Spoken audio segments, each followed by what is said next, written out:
Thanks everyone for joining us today. We are sitting down with Travis Wright, the host of the Bad Crypto podcast, as well as the Nifty podcast. Thank you so much for joining us, Travis. Right on. Thanks for having me, Mr. Justin O'Connell. What's on your mind these days? What are you keeping an eye on? Keeping an eye on all kinds of things, man. It's a crazy world out there, dude. Gotta be careful. A lot of stuff going on. I mean, that's kind of a loaded question because there's so much going on politically. There's so much going on economically. There's so much going on that's just bizarre. There's a lot of tyranny going on. There's a lot of crazy forced mandated things. And I don't know, what do you want to talk about, dude? I mean, I don't know. What do your listeners want to talk about? What do they want to know? When I got into Bitcoin back in like 2012 full time, I had come from the gold and silver space, and a gentleman named Trace Mayer had shaken me and said, you have to basically get into Bitcoin. And I did. That's actually the day I bought GoldSilverBitcoin.com. And at that point, we were discussing a lot of the cascading effects that would arise from then's quantitative easing programs and bailouts in the wake of the global financial crisis. And at that point, Bitcoin was about $3 to $4. A lot of the gold bugs were curious about Bitcoin, but they didn't understand the way in which Bitcoin was backed by electricity. So they stayed more conservative, and many of them stuck with gold throughout, and probably eventually regretted that. In fact, I was working at a gold shop at that point in Southern California, and one of our biggest customers, below the whale level, one of our most frequent customers, at least, was the owner of Coinable, who was selling gold for Bitcoin. And that was in 2012. So now we move forward. I wish Trace Meyer would have shook at me, right? Yeah. That'd be nice. I got in Bitcoin when the Slashdot article came out in 2010 or 2011, whenever it was. I think it was 2010. And I set it up on my laptop, mined 50 Bitcoin, mined a block. And then I went to one of those faucets that like the Nick Szabo had. So I had 55 Bitcoin, I was like, once I mined my first block, I was like, yeah, that was cool. Yeah, I'm shutting this down. Holy cow, this is going to destroy my computer. Like, my God, the fan was going crazy on there. And my computer did die about 2 months later. And I got all my important stuff off, all my family photos and all my files and everything. It did not get any of the Bitcoin off because I totally forgot all about it, and tossed the laptop, 55 Bitcoin out the door. And that was 2010, 2011. And then I just really, I just was testing out. How's it work? Okay, that's cool. That's good. So that's not worth anything, but it might someday. Cool. Good luck. And, I had lots of conversations along the way with people. Some of the smartest friends that I knew, that, as I've worked in Silicon Valley. I was the global digital strategist for Symantec for the Norton brand. I've done a lot of different stuff with different big tech companies. And it's none of my friends that I worked with or talked with understood Bitcoin at all. Like, they're like, oh no, but I was like, dude, paper money is they print $100 bill all day long, and it costs them 6 cents to print $100 bill. Like, it's not really backed by much, right? So I was buying lots of gold and silver at that time when I should have been buying that 2 and 3 and with 10 cent and $2 or $3 Bitcoin at the time, right? I did the math, and the money that I spent on gold and silver at that time was worth about half of what I paid for it. And if I had put half of what I paid for it into Bitcoin instead, I'd be worth almost $1 billion. So that's a big paradigm shift. I feel the same way about all the rent I paid over the years. I mean, I earned Bitcoin starting in 2012, and a lot of that went right out the door to cover cost of living. You mentioned that you lost 55 Bitcoin, and this was kind of where I was going, was the deflationary nature of Bitcoin. Only 21 million will ever be mined. You've underscored how many of those will be and have been lost. And I think in a world in which quantitative easing is now just part of economic life, in other words, we've kind of go brr all day long. I don't think they ever stop. They just keep printing them. And what's crazy about it, when you think about it, though, is like they got the printers going 24 hours a day, 7 days a week, just rolling. And paper money is still only about 3 to 5% of the total US dollars that are in existence. Most of money is already digital. It's on digital screens at banks and at the Fed and whatever. And even though they have printers going on and printing all the time, for every one they print, they're probably printing 10 more of them in digital format that just numbers on a screen. So it's like money is mostly digital right now. It's just not decentralized. And I think that's a big caveat. Like we have, I think, serious risks in like the centralized financial system, which is already digital, for events that could take place, such as Klaus Schwab of the World Economic Forum, who has warned against a cyber attack of some sort. And we should fear the centralized nature of the digital financial world of today. Whereas we have this alternative in decentralized finance, of which I would argue Bitcoin was the first technology, or one of the first technologies. I guess there's probably, especially on the financial front. And there was, of course, decentralized technologies such as, or at least semi-decentralized technologies that we were exposed to younger. BitTorrent comes to mind, for instance. But we've got Bitcoin as, I would argue, the first decentralized financial technology. And the decentralized nature of that, and a hopefully future decentralized internet, could safeguard individuals from collective risk, whether that be a cyber attack such as Klaus Schwab alludes to, or otherwise. Any thoughts on that? Well, I mean, if you're not paying attention to what the World Economic Forum has been talking about here, then you're probably missing out on a lot of the story. They're not going to tell you what their plan is, but they're going to give you clues along the way, right?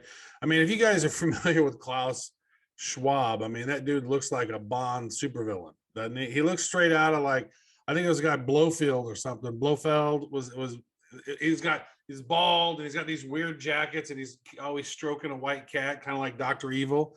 And Klaus kind of seems like Dr. Evil to me. And what was weird is, like, Klaus comes from academia. Like, he is he clearly wants some sort of dystopian future for man, but he claims it under the guise of, you're going to own nothing and you'll be happy. We're going to have the great reset. And, for free thinkers, people who are looking at this thing and really putting the dots together, we are at there's a couple of things in action right now, Justin, that I see. One is we're nearing the end of the life cycle of fiat money, right? When the central bankers created the Federal Reserve Bank, and they plotted it out in late 1910, and then they got it all through the process at Jekyll Island. If you haven't read The Creature of Jekyll Island, then you don't really understand how the Federal Reserve came about.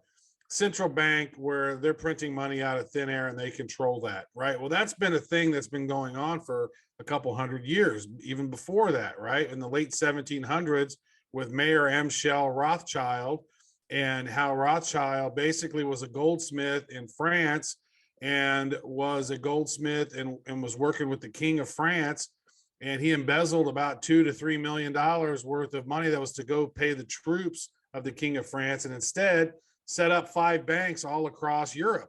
And then they used that money to then manipulate markets, to instigate wars, because wars are very profitable for bankers, right? And so, if you bomb one country and you want the other country, they're both battling and you want this country to win, well, then maybe you delay the funds so they can't get their weapons on time, or this and that. And then now they borrowed all this money from the bankers to pay for the war. And then they got to rebuild the countries, and they got to borrow more money, and they print more money, and inflation has happened. I mean, if you dive in, and it's just the nature of some of these psychopathic leaders and sociopaths over time. It's like, you don't really get people who are altruistic and caring, who are those who become leaders and in charge of the world.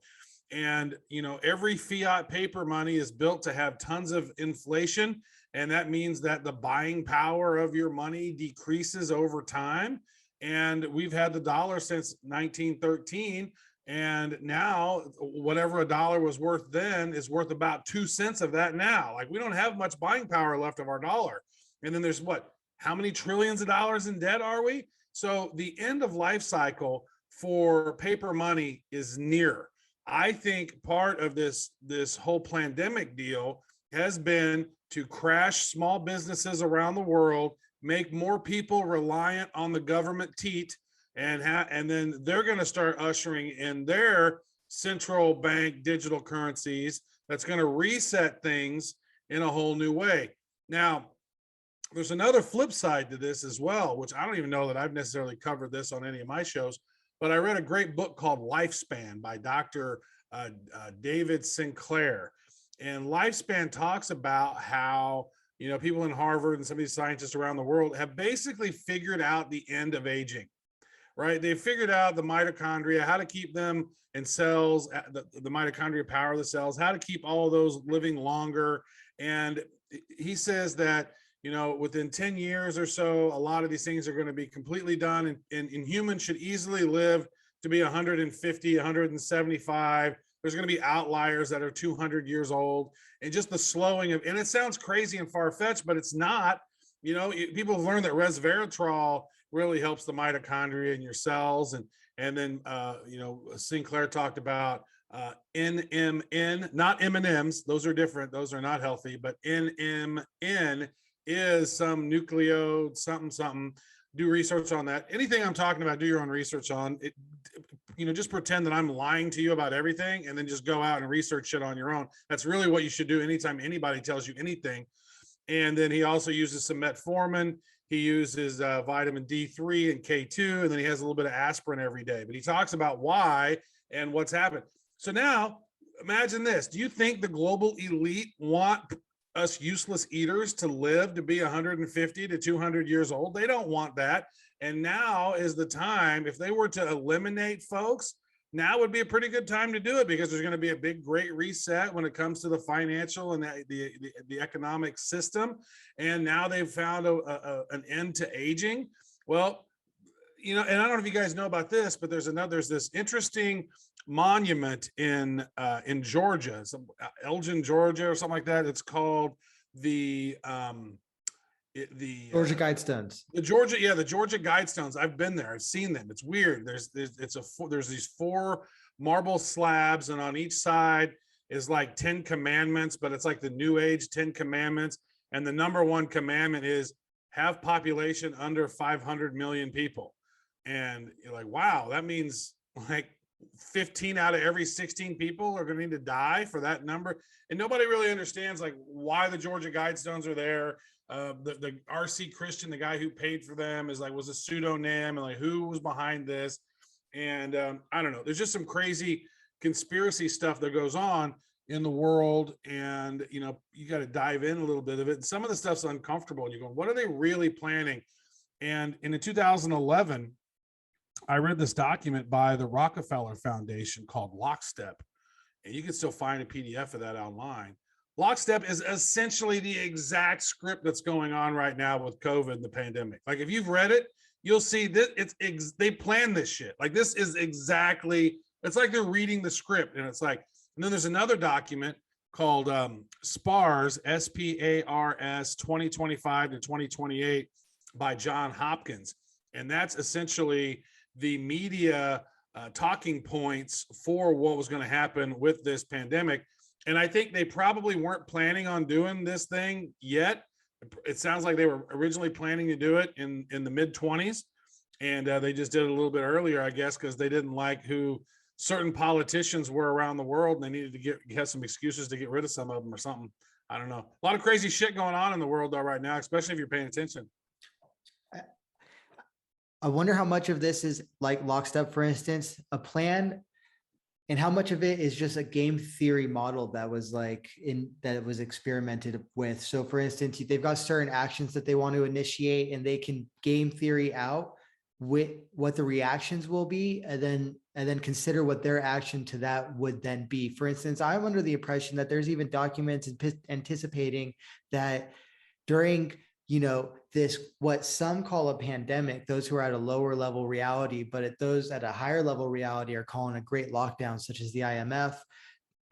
These documents war gamed out essentially that a lot of top health officials would be resigning, and we're seeing that now. Like for instance, I believe the two heads at the FDA, at least one of which was closely involved in the vaccine program there, resigned, and then published a essay in Lancet warning against booster shots, and I don't think only the effectiveness thereof. So, we can head back to like the times of kings and queens back, let's just say during the 14th century, during the Great Plague. And back then, the wars were financed by the banks. The kings had to go to the banks in order to have a war. That's even before Rothschild, but Rothschild is certainly kind of a big historical event in the timeline of the history of bankers. So back during the plague, the king still had to go to the bankers for money. And when they would run out of money, then the wars would come to a halt. And as we've moved away from a gold standard into the fiat standard that you allege is coming to a close here very soon, and that's why we're seeing some of the authoritarian moves globally, now you can just print money and the wars will go on forever. Endless wars are a direct result of the fiat money system. You can date this back depending on how long back in history you want to look. Let's just take it at 1971 approximately, when the US dollar was taken off the gold standard. That's a conservative estimate about like when this endless war issue, where the politicians and prime ministers of today who are really just continuing the timeline of king gods, kings, queens, and then they put on suits and essentially became middle-level managers. For the longest time, humanity was fighting against the church and the king for their own sovereignty, and they were in control of the money. And now the bankers are in charge of the money. So we're still peasants and serfs. We've just been redefined a little bit. We just feel like we have a little bit more freedom because we don't necessarily see the cage. We've been humored. And so now I'm curious, with this as the background to the rest of our discussion, I'm curious, like, where do you see Bitcoin and crypto generally fitting in? And kind of what are you doing to make the most out of your life? Well, for one, is I really try to educate my children, right? To let them be aware, be a critical thinker, because there's been studies done that, those that have the most education are the least critical thinkers in the world at this point. Why? Because they've been indoctrinated so much by authoritarian figures telling them what to do and what to think and what to believe, and because it's going to be on a test. It's been shown that those with a master's degree are the most indoctrinated. Those who have PhDs, the number decreases dramatically because they're some of the smartest and they kept their education going, and they had to, really work through their education and indoctrination. And it's really kind of interesting when you think about it. A lot of the smartest folks that I know didn't graduate college. The ones that are the most aware are the ones like, wait a second, here's all this crazy shit's going down. Like they don't let the indoctrination and propaganda infiltrate their brain as much, right? And so, plus, if you have a master's degree, you're pretty confident about how intelligent you are, and it's really hard to make you change your opinion. So I think really teaching, and I think a lot of the younger generation, Generation Z, is probably going to rebel against a lot of this authoritarian stuff. They're not going to like that. They're going to end up becoming more conservative as the media and governments become more leftist and more authoritarian. And I want to just jump in real quick, just so we don't turn off anyone who's watching this, like my friends from high school. Like when you say like left, right, or conservative, liberal, it's like also at this point today, authoritarian and not authoritarian, anti-authoritarian. And like, regardless of what was going on when we were younger in the early 2000s, today, the Democrat Party is clearly the more authoritarian than larger elements within the Republican Party. So like, I would just say this: there's outliers on both sides. It's like you're either a moderate or you're a militant. At this point, it almost seems like that. And that was actually a quote from the 60s that I watched this documentary on James Brown last night, and they were talking about Black Power and Soul Power, and it's like you're either a moderate or you're a militant. I was like, holy shit, that's like what it is now. It's like moderates aren't even really vocal anymore. It's like there's been so much division, forced division, really, because the powers that be really like to keep us fighting with each other, so we don't ever, get the pitchforks pointed towards them, right? And most people don't even know who the real bad guys are, right? Like I saw a video yesterday about there was a huge protest outside of a large Rothschild mansion.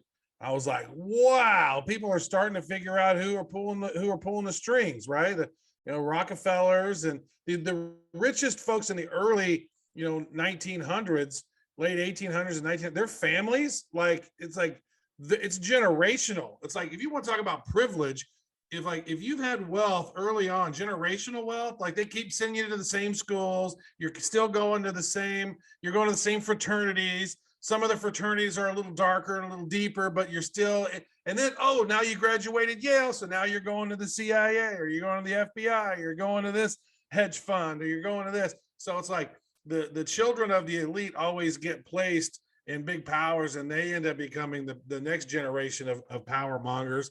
And I think a lot of them are sociopathic, and they don't have a lot of empathy for regular people, I think. But it's a weird time. If you look at remember when they used to say, hey, no, I'm not getting an abortion because it's my choice. It's my body, my choice. I'm like, okay, your body, your choice. Great. I'm all for it. Your choice. But no, you need to get a mandatory vaccination. It's no longer your choice. Like, really? Like, come on. Like, there's some weird shit. Like, I've done research. Like, my sister's a PhD in virology and microbiology. And there's all kinds of red flags in there. And I was like, wait a second. You know what? I don't do anything first generation. Like, I didn't buy the first generation iPad. I didn't buy the first generation iPhone. I'm not sure as hell not getting the first generation Neuralink from fucking Elon Musk. I'm not buying the first generation Tesla electrical car. I'm not getting fucking first generation, mRNA experimentary fucking vaccine. I'm not doing it. All right. You can eat a big giant bag. Not. And it's like, I don't ever participate in you know what? Give me a couple iterations and let's make sure everything's all good. Then I'm all in. Like, never before has there been something like this rushed. And then all of a sudden they're going to mandate it for you. I would say this: if you want to mandate medicine to everyone on the world, maybe let's start with, psychedelic mushrooms. Like, let's let people have some perspective first and be like, you know what? Wow, we're all connected. We're all in this. We're all spirits, beings of some sort, like living in a temporary meat suit somehow. And this is our spaceship, and we got to take care of our body because it's our vehicle to be here. And once that vehicle dies, we're dead. I don't understand it all, but we're all in the same boat, right? If we keep screwing up Earth, we're all gonna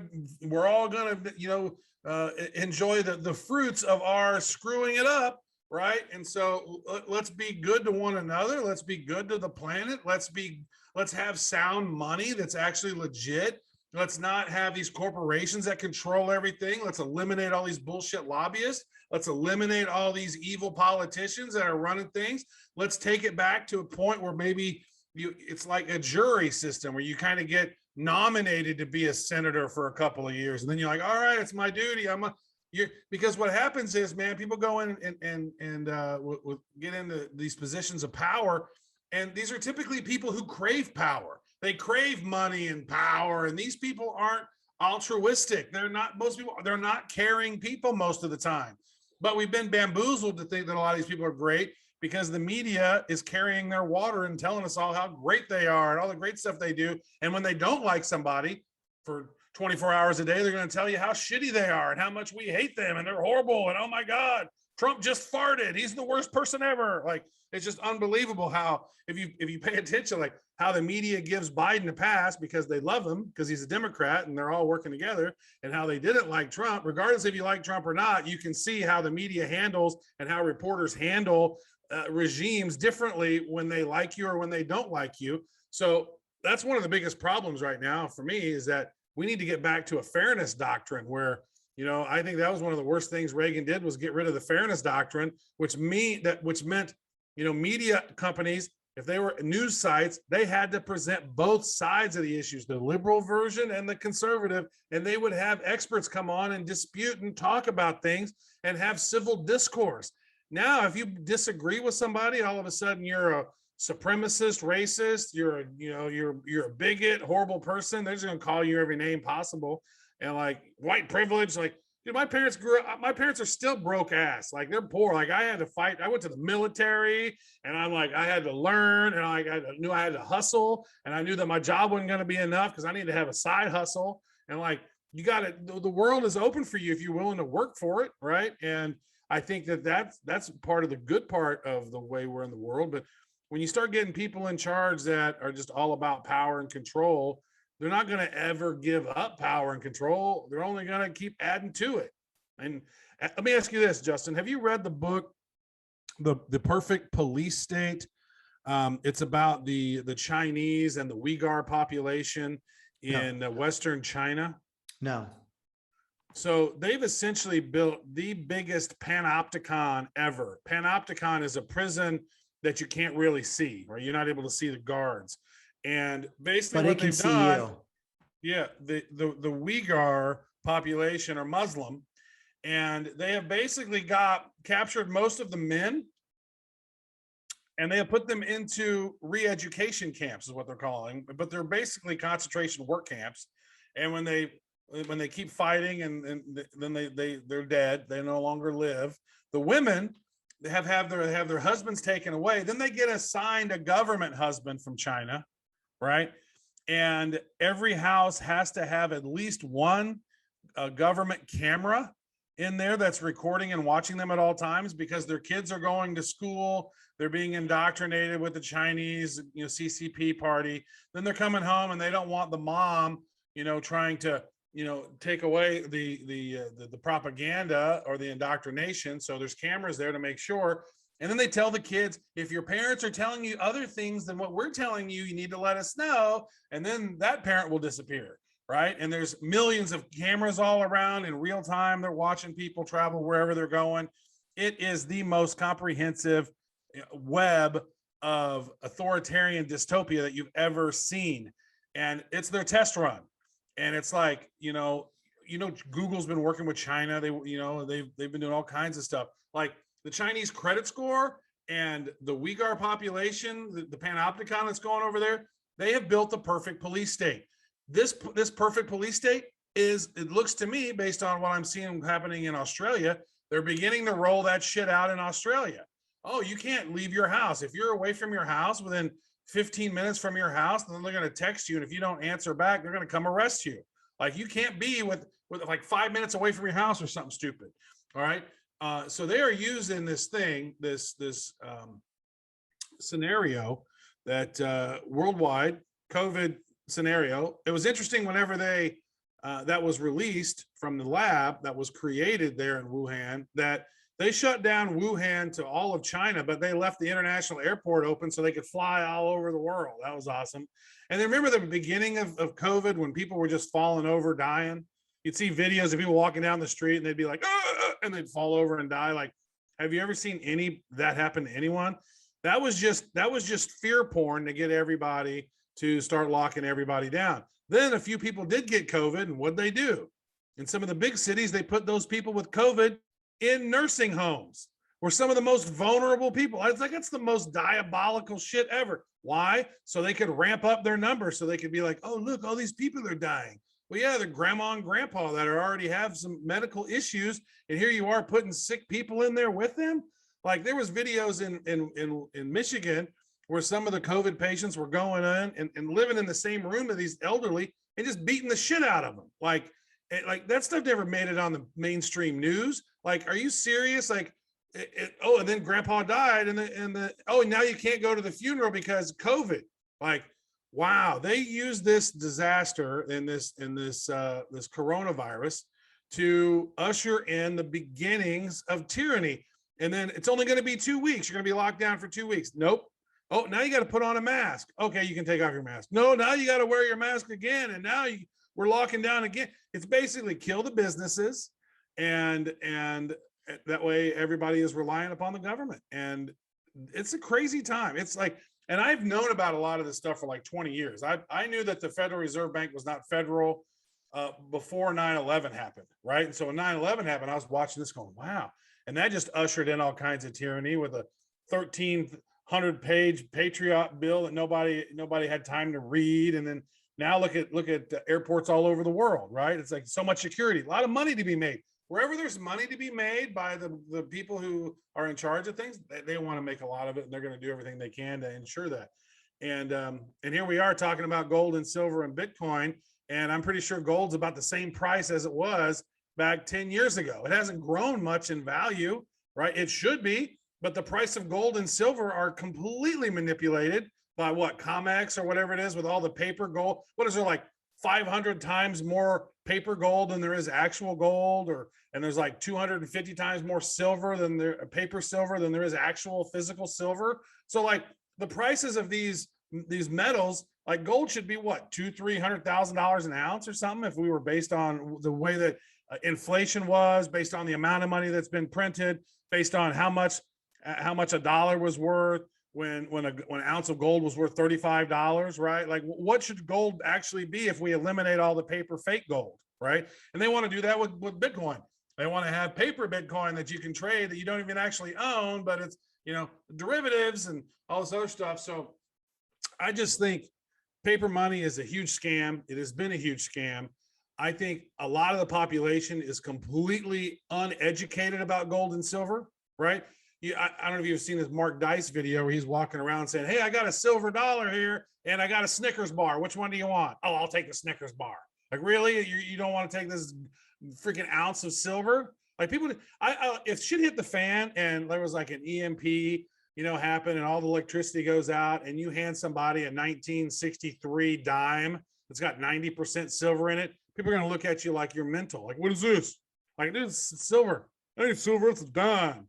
No, dude, it's 90% silver. Like, they don't know. Like, we got to educate people on that. Like, people have lost that education. So I think crypto really is a great solution moving forward. A lot of people still don't understand crypto, but a lot of people don't understand their debit card and what that little chip does on their debit card or their credit card either. They just know they can buy stuff with it. And more countries now are accepting Bitcoin. We're going to start seeing that. We're seeing more and more countries creating their own central bank digital currency. We see a lot of stuff happening in the world. The world is moving forward. I think, as I mentioned, I thought we were very close to teetering here this week with that whole Evergrande thing or whatever that was happening in China, that this Chinese company has $300 billion in debt and they're not paying their debts. They're defaulting. Like, is that going to be another Lehman Brothers?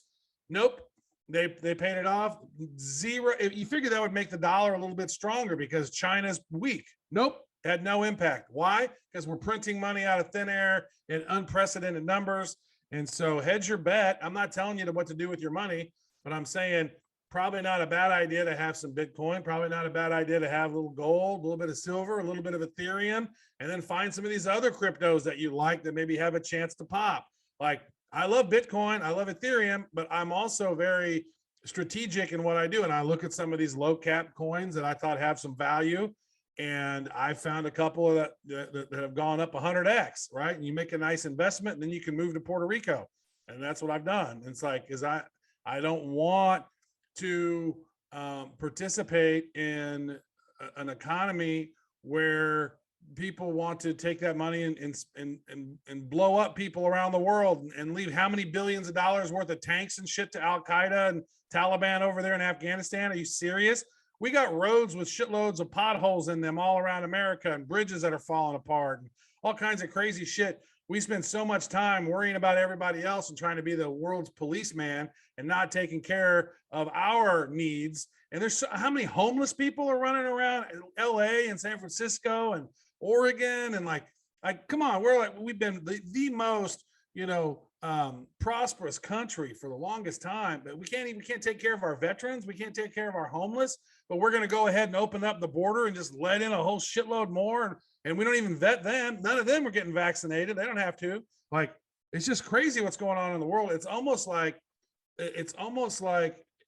I'm taking crazy pills and watching this clown world develop, and I'm going, when do I get off of this ride? Like, what's going on? Because this is some crazy shit, dude.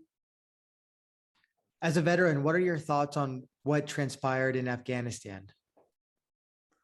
Well, I was in the military for a little less than a year, right? So the way that I was in the military is just a crazy scenario. So I got in, I took the defense language aptitude test. I was going to learn, they told me I was going to learn Spanish.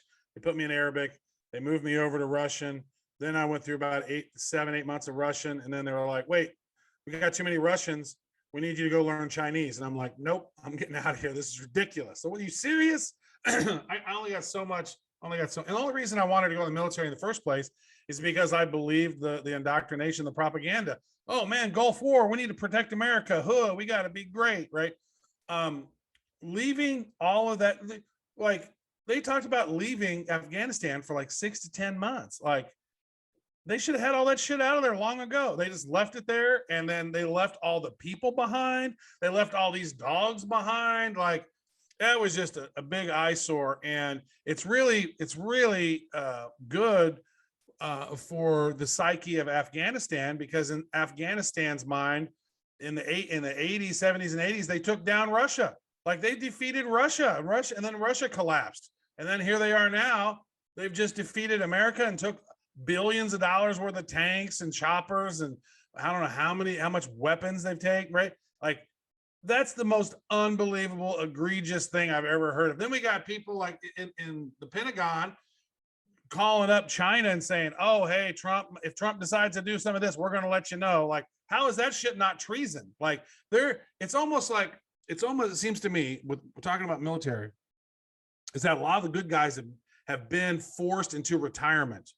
And the ones who are, yes, sir, I'll do what you say, and lack some morals, like you're not going to see any more General MacArthur's coming through the Pentagon anymore. These are beta soy boys now that are in there, and they're like the ones that are joining. They got to get all these vaccinations and all this other stuff, and then they're going, nope, I'm not doing it. I'm leaving. So the people who are compliant and yes men and women, they're staying in. So the military has gotten very, very weak, and it doesn't bode well, I think, for the future of America, just overall, and for freedom in general, because a lot of the communists have kind of taken over. One of my favorites is Smedley Butler, who sounded the alarm after Wall Street banks recruited him to overthrow the Roosevelt administration. I believe they were going to amass an army of 500,000 to do so, and he went to the French press and sounded the alarm. And we certainly need more Smedley Butlers who wrote the book War is a Racket, because these are trying times. Thank you so much. Yeah, well, think about that though. Yeah, when there are people who come out, they don't go to other governments now. They don't go to other, because they're all kind of ran by the same people. They go run to Project Veritas, right? And then Project Veritas, people all try to discredit them. They'll ban them off of social media. I like this. If something getting banned off of social media, then that's the content that I want to read, because that content scares somebody, right? You're speaking truth to power, and power doesn't like that. So they want to eliminate you from the internet. Like, I know this shit's happened on some of my social profiles where I've had, a couple 100,000 followers, and now you send out a message and you hear crickets, and you're like, wait, I know I'm throttled down, but you know what? I am here for a short time on this earth as a spiritual being, enjoying this human experience, and I refuse to stand on my knees and not say something. So if this has impacted you in any way, you're hearing some things, go do some research on some of that stuff. Don't be afraid to say no to these authoritarian dicks. That's how you win, is like people got to stand up and say, hey, we're not going to accept this. And I say, be nonviolent, because all they know is violence, and being nonviolent protesting, that's really the way to go, because that's to keep you most safe. But shit's going crazy, man.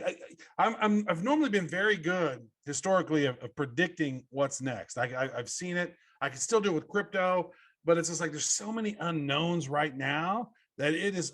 I could see us within 3 to 5 years having a global Panopticon like China has with the Uyghur population, or I could see us, humanity, rising up and having a great awakening and saying, wait a second, we're sovereign humans. We don't got to put up with this. It's our duty to stand up to tyranny. Like it says that in the Constitution, in the Declaration of Independence. It's our duty to stand up to tyranny. And if we don't do it, we're not doing our duty. What's going to happen to our kids or our kids' kids? Like, what's going to happen if we cower down and don't speak up our mind, or don't research and just blatantly listen to whatever they're telling us and don't ever question it and just accept what they're saying is real, if you don't question reality, then humanity is doomed in the future. So we got to do something. You got to wake up, you got to pay attention, you got to do research, and you really need to start figuring out what you need to do to kind of protect some assets, because the global economy is very close to teetering. So you got to find some way to hedge your bets. Just say no. Travis Wright, co-host of the Bad Crypto podcast and the Nifty podcast. Thank you so much. The Nifty show. Yeah. The Nifty show, where we talk about NFTs and digital collectibles. Bad Crypto podcast. We're not bad, or we're not saying crypto's bad. We're saying crypto's good. We're saying we're bad. We're just learning about it and teaching as we go. We don't proclaim to be experts on anything. We are perpetual students of everything. Beautifully said. Thank you so much, Travis, for joining us today. And thank you everyone for listening. What's up, everyone? I hope you enjoyed the show. Head on over to GoldSilverBitcoin.com for more content like this, as well as long-form written articles about precious metals, Bitcoin, and other topics. Also, check out our shop where you can get precious metals, storable foods, and all sorts of other cool survival and prep gear as well.